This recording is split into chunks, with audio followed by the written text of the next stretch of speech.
قرآن میں بتایا گیا ہے کہ دو ہی ساؤنڈ بیس ہیں ریزننگ کی. دو ہی بیسک دو ہی بیس ہیں. ساؤنڈ ریزننگ جو ہے وہ دو بیس ہے اس کی. اگر دو بیس جہاں نہ ہو تو وہ فالس ریزننگ ہے. وہ کیا؟ وہ ہے ریویل نالج اور ایکسپریمنٹل نالج. ریویل نالج اور ایکسپریمنٹل نالج. جیسے آگ کو لیجیے, آپ نے آگ میں ہاتھ ڈالا تو ہاتھ جل گیا. یہ ہے ایکسپریمنٹل نالج. یعنی ایک ایکسپریمنٹ کر کے آپ نے جانا کہ آگ جلاتی ہے. اگر آپ یہ اسٹیٹمنٹ دیں کہ آگ جلاتی ہے تو یہ ساؤنڈ ریزننگ ہوگی, کیونکہ ایک ایکسپریمنٹ پہ بیس کرتی ہے. لیکن اگر آپ یہ کہیں کہ آگ جو ہے سپیریئر ہے اور مٹی انفیریئر ہے, تو اس کی کوئی لاجک نہیں, کوئی لاجک نہیں ہے اس کی.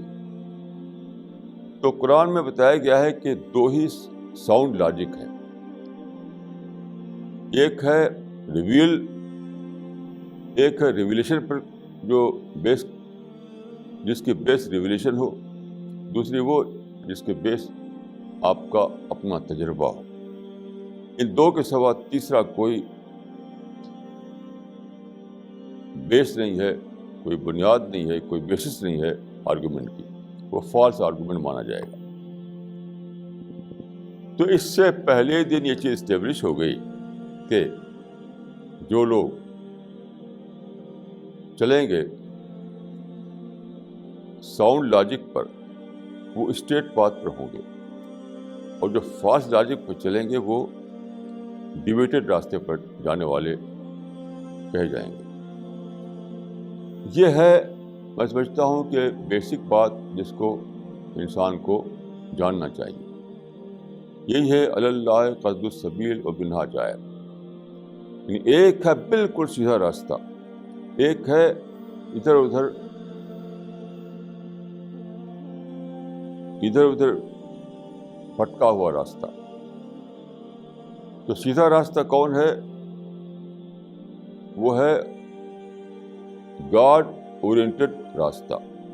یعنی آپ چلیں اس طریقے سے کہ آپ سوچیں کہ خدا نے کیا حکم دیا ہے, خدا کا کریشن پلان کیا ہے,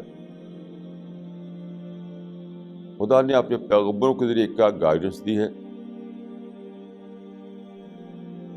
یہ سوچ کر چلتے ہیں تو آپ سیدھے راستے پہ چل رہے ہیں. اور اگر آپ ہٹتے ہیں تو آپ شیطان کے راستے پہ چلے گئے, اور پھر آپ کے لیے یہ دنیا میں بھی آپ فیل ہوں گے اور آخرت میں آپ فیل ہوں گے.